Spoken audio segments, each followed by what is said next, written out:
नमस्कार, मी शिर्डी इथून पत्रकार सतीश वैजापूरकर बोलतो आहे। टक्के टोनपे मध्ये आपलं स्वागत आहे। मतमोजणीची तारीख जसजशी जवळ यायला लागली तसतशी आपल्या सर्वांच्याच मनामध्ये निवडणुकीचा निकाल नेमका काय लागेल याबद्दल धाकधूक निर्माण होऊ लागली आहे।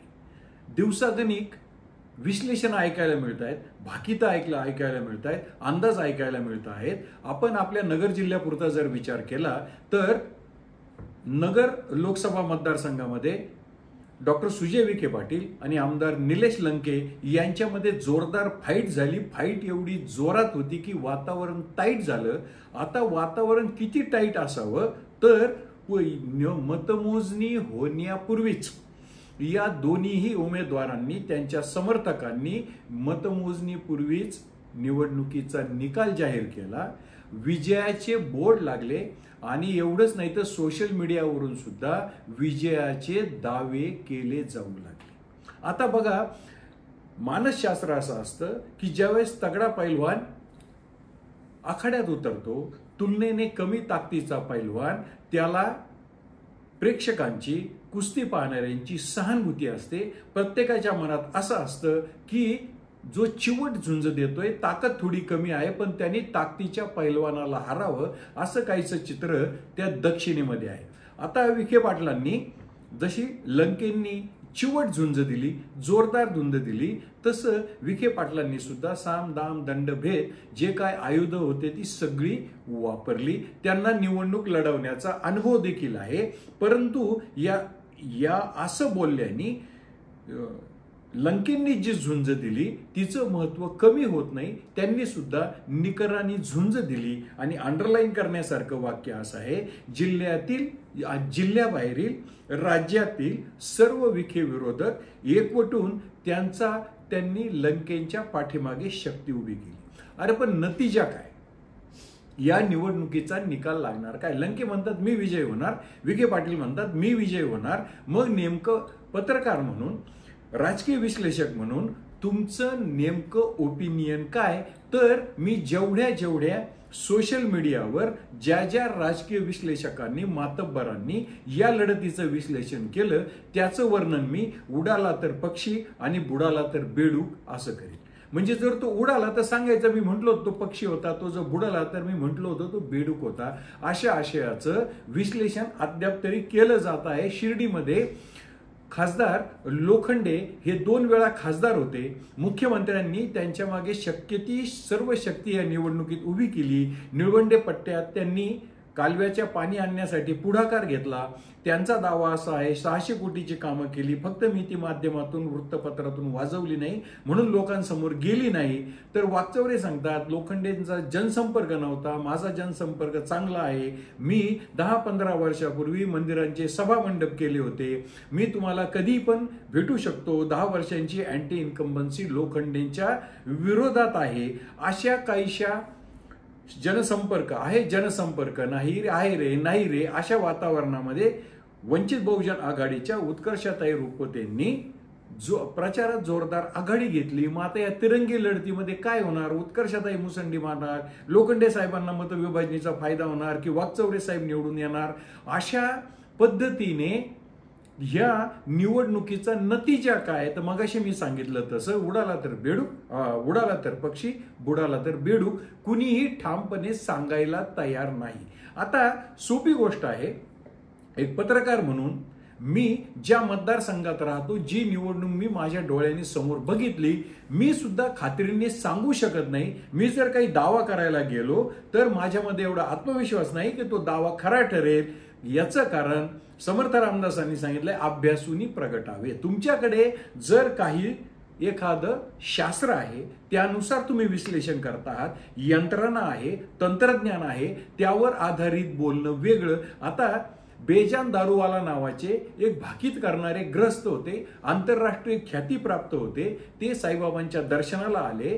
टाइम्स ऑफ इंडिया असेल, इंडियन एक्सप्रेस असेल, त्यात त्यांची भविष्यवाणी प्रसिद्ध केली जायची। एक ज्याला आपण म्हणतो कॉर्पोरेट धर्तीचे किंवा हाय प्रोफाईल भाकीत सांगणारे, म्हणजे जसं आपल्या रस्त्याच्या कडेला पोपट पिंजऱ्यात घालून तो जे आपलं भविष्य सांगतो पोपटाला त्या पिंजऱ्याच्या बाहेर काढून, पोपट न बाळगता बेजान दारूवाला जे सांगतील आपण त्याला त्याचं थोडं ग्लोरिफिकेशन करायचं ठरलं तर त्यांना वाचासिद्धी वगैरे असं होती असं काही जण म्हणत असावेत. असे वाचासिद्धी असणारे भाकीतकार बेजान दारूवाला साईबाबांच्या मंदिरात मला लोकसत्तासाठी मुलाखत देताना म्हणाले होते की अटल बिहारी वाजपेयी पुन्हा पंतप्रधान होतील. हे भाकीत मी कालच केलं आहे, उद्या सगळ्या प्रसार माध्यमात ते येणार, त्यावेळी फक्त वृत्तपत्र होती, सगळीकडे येणार आहे असं बेजान दारूवाला साईबाबांच्या साक्षीने म्हटले. आणि अटल बिहारी वाजपेयी यांच्या सरकारचा म्हणा, त्यांच्या पक्षाचा म्हणा, त्या निवडणुकीमध्ये पराभव झाला. बेजान दारूवाला खोटे ठरले, हे मी माझ्या डोळ्यादेखत सांगतो. मागची गणेश कारखान्याची मी निवडणूक बघितली, सगळी गर्दी विखे पाटलांच्या बूथवर होती. प्रत्यक्षात मतदान कोल्हे आणि थोरातांच्या पॅनलला झालं आणि ते पॅनल निवडून आलं. अशीच एक लोकसभेची निवडणूक मी माजी खासदार कैलासवासी बाळासाहेब विखे पाटील वर्सेस श्रीरामपूरचे माजी आमदार भानुदास मुरकुटे यांची पाहिली. एक खुर्क्याला सगळं गाव जमा झालं, त्यांनी मुरकुटे साहेबांची गाडी अडवली आणि आमच्या गावात तुम्ही सरळ निघून जाता, भाषण करत नाही, आमच्या गावात विखे पाटलांच्या विरोधात भाषण झालंच पाहिजे. मग त्या गाडीच्या टपावर मुरकुटे साहेब उभे राहिले आणि त्यांनी विखेंवर म्हणजे बाळासाहेब विखे पाटलांवर तोंडाला येईल त्या भाषेमध्ये टीका केली. प्रचंड जल्लोष झाला आणि 10 मिनिटात मुरकुटे साहेब निघून गेले. माझा अंदाज बेजान दारूवाल्यासारखा नव्हता, कारण मी समोरचं सगळं पब्लिक बघितलं होतं, तो उल्हास, तो जोश पाहिला होता. मतमोजणी झाल्यानंतर उत्सुकता म्हणून मी एक खुर्क्याला काय झालं हे बघायला गेलो, तर एक खुर्क्याला बाळासाहेब विखे पाटलांना मुरकुटे साहेबांच्या विरोधात जवळपास दुप्पट ते 2.5 पटींनी आघाडी होती. समोर पाहिलेलं चित्र एक, मतपेटीतलं चित्र दुसरं. म्हणून लोकांची मतं काय आहेत, निवडणुकीचा अंदाज व्यक्त करणं एवढं सोपं नाही. आता आपण जर या 2 निवडणुकी म्हणजे नगर लोकसभा आणि शिर्डी लोकसभा याचा अंदाज बांधायचा असेल तर देश आणि राज्य पातळीवरचे तज्ञ विश्लेषक, जाणकार, पत्रकार अशी जी मंडळी आहेत ते काय म्हणतात ते बघू. रणनीतिकार प्रशांत किशोर हे असे ग्रस्त आहेत, ते सध्या बिहारमध्ये स्वतः पदयात्रा काढत आहेत आणि त्यांना बिहारमध्ये बिहारच्या प्रगतीसाठी त्यांच्या पक्ष स्थापन करून किंवा आघाडी स्थापन करून तिथे सत्ता आणायची आहे. प्रशांत किशोर यांनी पंतप्रधान नरेंद्र मोदींपासून ते ममता दीदीपर्यंत सर्वांना निवडणुकीमध्ये विजय मिळवून दिले आहे. ते आज भारतातले आघाडीचे राजकारणातले, निवडणुकीच्या राजकारणातले जाणकार आहेत. याविषयी पंतप्रधान नरेंद्र मोदींपासून ते अगदी लालू प्रसाद यादवांपर्यंत कोणालाही त्याबद्दल शंका नाही. तर असे प्रशांत किशोर सांगताय की भारतीय जनता पक्षाला म्हणजे आज जे काय सांगतायत, एक वर्ग असा सांगतोय की 400 पार होणार नाही. राहुल गांधी आणि अरविंद केजरीवाल सांगतायत की इंडिया आघाडीची सत्ता येईल, मोदी आउट होतील. तज्ञ विश्लेषक सांगतायत की भाजपला 272 जागा देखील मिळणार नाहीत. रणनीतिकार प्रशांत किशोर सांगतात की 370 अधिक 30 शक्य नाही, परंतु 270 पेक्षा कमी नाही. पूर्वी जिंकलेल्या 50 जागा भाजपच्या कमी होतील, मात्र त्याची भर भारतीय जनता पक्ष ही तूट बिहार, बंगाल, तामिळनाडू, ओरिसा, तेलंगणा, आंध्र प्रदेश, आसाम इत्यादी राज्यातून भरून काढील. पण भारतीय जनता पक्ष म्हणजे पुन्हा मोदी सत्तेत येतील असं त्यातले त्यात सर्वाधिक विश्वासार्हता असलेले प्रशांत किशोर सांगतात. आणि सतत मोदी सरकारच्या विरोधात जेवढी आंदोलनं झाली त्या आंदोलनात सक्रिय असलेले योगेंद्र यादव सांगतात की माझं आधीचं आकलन होतं 270 पर्यंत एनडीए जाईल म्हणजे भाजप आणि मित्रपक्ष. पण आता अशी अवस्था आहे, निवडणुकीला 1-2 टप्पे शिल्लक असताना माझं भाकीत असं आहे, माझा अंदाज असा आहे, मी काही राज्यात गेलो आहे, कदाचित न जाणो इंडिया आघाडी सुद्धा सत्तेवर येईल असं योगेंद्र यादव सांगतायत. पण एक गोष्ट लक्षात ठेवा, मी जे मगाशी वाक्य वापरलं, योगेंद्र यादवांना असं वाटतं आणि त्या दृष्टीने ते प्रत्येक आंदोलनात मोदी सरकारच्या विरोधात सक्रिय असतात. त्यांना जे वाटतं ते कदाचित त्यांच्या विश्लेषणात भाकितात येत असावं असं मानायला जागा आहे. दुसरे असेच एक प्रसिद्ध पत्रकार आहेत पुण्यप्रसून वाजपेयी. त्याआधी मी थोडं प्रशांत किशोरांचं सांगतो. त्यांचं आकलन आहे सरकार कधी हरतं, सरकार कधी जातं, तर सरकारचा जो प्रमुख नेता आहे त्याच्यावर प्रचंड रोष असला तर जातं. प्रशांत किशोर सांगतात की पंतप्रधान नरेंद्र मोदींवर भारतातल्या विविध राज्यातल्या जनतेचा रोष आहे असं मला दिसत नाही. दुसरी गोष्ट, मोदीच्या तोडीचा पर्याय नेता विरोधकांकडे नाही आणि या निवडणुकीमध्ये मागच्या 2 निवडणुकीच्या तुलनेत मोदींची शक्ती, मोदींचा प्रभाव थोडा कमी झाला असेल तरीही विराट कोहली सारखं एखादं शतक जोरदार 6 आणि 4 मारून काढलेलं असेल, तर दुसरं शतक थोडं अडखळत काढलेलं असेल, तर विराट कोहलीच्या दुसऱ्या शतकासारखी मोदींची यंदाची इनिंग असेल. पण मोदींचं शतक निघणार आहे, मोदी सत्तेवर येणार आहे. त्याच्या विरोधात योगेंद्र, आता हे 2 मोठी माणसं आहेत, निवडणुकीतली जाणकार आहे असं योगेंद्र यादवांविषयी बोललं जातं. ते पहिले सेपॉलॉजिस्ट आहेत. अशा वातावरण, परंतु त्यांचा रोख आतापर्यंत मोदींच्या विरोधात राहिला आहे. ते सांगतायत न जाणो कदाचित इंडिया आघाडीची सत्ता येईल. पुण्यप्रसून वाजपेयी हे शैलीदार हिंदीत आपलं विवेचन करण्यासाठी प्रसिद्ध आहे. त्यांचा दावा असा आहे की मी महाराष्ट्रातल्या जवळपास सगळ्या जागांचं सर्वेक्षण केलं आहे आणि त्या सर्वेक्षणात ते सांगतायत मराठवाड्यात भारतीय जनता पक्षाला एकही जागा मिळणार नाही. उत्तर महाराष्ट्रामध्ये भाजपला फार तर एखादी जागा मिळेल आणि उत्तर महाराष्ट्रामध्ये मी जर सांगितलं एखादी जागा मिळेल.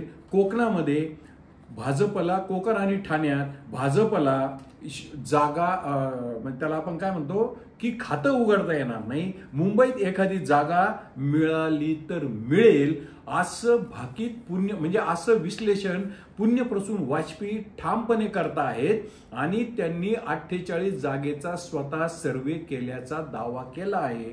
मगाशी मी सांगितलं, मी ज्या शिर्डी लोकसभा मतदारसंघात राहतो त्या मतदारसंघाचं भाकीत मी देखील करू शकत नाही. 30 ते 35 वर्ष माझ्या पत्रकारितेला झाले आणि पुण्यप्रसून वाजपेयी दिल्लीमध्ये बसून शिर्डीचा आणि नगरचा निकाल सांगतायत की दोन्ही जागा महाविकास आघाडीला जाणार आहेत. म्हणजे एकेका 2-2 दिवसामध्ये लोकसभा निवडणुकीच्या निकालाचं आकलन ही मंडळी कसं करतात हा आपल्या दृष्टीने संशोधनाचा विषय आहे. याबद्दल मला असं वाटतं की एक सांगतो मोदी येतील, दुसरा सांगतो मोदी हरतील. दोघांचेही अंदाज असतात. एकाचा अंदाज खरा येतो म्हणून पुढच्या निवडणुकीत त्याला महत्व येतं. सांगितलं जातं मागच्या वेळेस यांचा अंदाज खरा ठरला. प्रत्यक्षात दोघांचे अंदाज असतात. खरा खोटा काय होणार हे सगळं दैवावर अवलंबून असतं. त्यामुळे हे असं तर नाही ना की हे सगळी भुशात भाली मारतायत. एकदा नव्हे दोनदा एक्झिट पोलचे निकाल साफ चुकीचे ठरले होते हे सुद्धा आपल्याला विसरून कसं चालेल. आता लोकमतचे संपादक आहेत संजय आवटे. मला त्यांचं भाषण, त्यांचं विश्लेषण फार आवडतं. त्यांचं विश्लेषण असं आहे, 25 महाविकास आघाडीला जागा मिळतील आणि 23 महायुतीला. त्यांना हे सांगताना ते जोर देत होते एक का होईना जागा महाविकास आघाडीला जास्त मिळेल. मी त्यांना आम्ही पत्रकारांच्या एका वर्कशॉपमध्ये त्यांना बोलवलं होतं. ते अत्यंत चांगलं बोलले. दुसऱ्यांदा राष्ट्रवादी काँग्रेसच्या शिबिरात राष्ट्रवादी काँग्रेसचं तत्वज्ञान, देशातलं राजकारण, राष्ट्रवादीविषयी त्यांच्या भावना, त्यांचं विश्लेषण मी त्या शिबिरात ऐकलं होतं. आजही त्यांनी एक का होईना जागा महाविकास आघाडीला जास्त मिळेल यावर जोर देऊन विश्लेषण केलं. मात्र शिर्डीबाबत तिरंगी लढत असताना त्यांनी सावध प्रतिक्रिया व्यक्त केली आणि न जाणो कदाचित तिरंगी लढतीमुळे त्यांनी त्यांचा कौल लोखंडे साहेबांच्या बाजूने दिला. नगरमध्ये त्यांनी लंके यांनी चांगली झुंज दिली. लंके अजित पवारांकडून शरद पवारांकडे गेले. मग त्यामुळे महाविकास आघाडीचं बाजूनी कसं वारं वाहत होतं त्याचं हे निदर्शक आहे. हे सगळं त्यांनी बरोबर सांगितलं. पण असाही एक शब्दप्रयोग, असंही एक वाक्य वापरलं की विखे पाटलांच्या साम्राज्यापुढे नेमकं काय होतं, म्हणजे विखे पाटील ही एक शक्ती आहे, त्यांच्या पुढे लंके काय करतात असं त्या संजय आवटेंनी सांगितलं. हे मी माझं निरीक्षण सांगत नाही, हे आवटे साहेब आज काय बोलले हे मी तुम्हाला सांगतो. त्यांचं हे निरीक्षण अंदाज बातमीदारांच्या आकलनावर सुद्धा आधारित असू शकतो, त्यामुळे त्यामध्ये तथ्य थोडंफार असावं असा समजायला म्हणायला जागा आहे. जसं मी मगाशी म्हणालो तसं एक म्हणतो जिंकणार, एक म्हणतो हरणार, कुठला तरी एक खराच ठरणार असतो. आज जर ज्या निवडणुकीमध्ये एकमेकांच्या विरोधात जी मंडळी लढली आहेत ते उमेदवारच स्वतः विजयी होणार म्हणून फलक लावतायत, सोशल मीडियावर दावे करतायत, मग जो स्वतः त्या निवडणुकीच्या यंत्रणेत होता, स्वतः निवडणूक लढवत होता, त्यापैकी एक जण खोटा ठरणार आहे. म्हणजे एक जणाचा अंदाज खोटा ठरणार आहे, दुसऱ्याचा बरोबर ठरणार आहे. जो निवडणूक लढतो त्याला देखील निकाल माहीत नसतो. मग काठावर बसून आमच्यासारखी पत्रकार मंडळी, विश्लेषण करणारी मंडळी जर असं विश्लेषण करत असतील तर मगाशी मी जसं सांगितलं की या सगळ्या विश्लेषणामध्ये उडाला तर पक्षी आणि बुडाला तर पक्षी, बुडाला तर बेडूक, अशा पद्धतीची विश्लेषणं सुरू आहेत. मगाशी मी परत एक मुद्दा तुम्हाला परत सांगतो की अगदी एक्झिट पोलचे निकाल सुद्धा वेगळ्या पद्धतीने म्हणजे ते खोटे ठरलेले आहेत. तर त्यामुळे ही तज्ज्ञ मंडळी आहेत, ती विश्लेषणं करता आहेत आणि त्यांची विश्लेषणं काहींची खोटी ठरणार आहेत, काहींची खरी ठरणार आहेत. पुढच्या निवडणुकीमध्ये ज्यांची या निवडणुकीमध्ये विश्लेषणं खरी ठरली त्यांचा भाव वधारणार आहे, ज्यांची खोटी ठरली मात्र त्यांची नावं इतक्या पहिल्या रांगेत घेतली जाणार नाहीत. हे या निवडणुकीचं वैशिष्ट्य आहे. म्हणून मी पुन्हा एकदा तोच शब्दप्रयोग करतो, ही विश्लेषणं, ही तर्कसंगती उडाला तर पक्षी, बुडाला तर बेडूक अशा धाटणीची तर नाहीत ना, याची आपण खात्री करून घ्यावी आणि ज्याच्या त्याच्या मजदुराप्रमाणे ज्याने त्याने निवडणुकीचा अंदाज लावावा. हेच खरं वास्तव आहे. ही लोकशाही आहे. या लोकशाहीने भल्या भल्याला चकित केलं आहे. इंदिरा गांधींना पराभूत केलं आहे, राजनारायणांना विजय केला आहे. अटल बिहारी वाजपेयी सारखा एक दिमागदार राजकीय नेता एकदा नव्हे दोनदा पराभूत झाला आहे. आपण जे म्हणतो तेच खरं आहे. ये पब्लिक है, ये सब जानते आहे. माझं हे विश्लेषण आपणास आवडलं असेल तर माझं टक्के टोन पे हे चॅनल सबस्क्राईब करा, लाईक करा, शेअर करा. जय हिंद, जय महाराष्ट्र.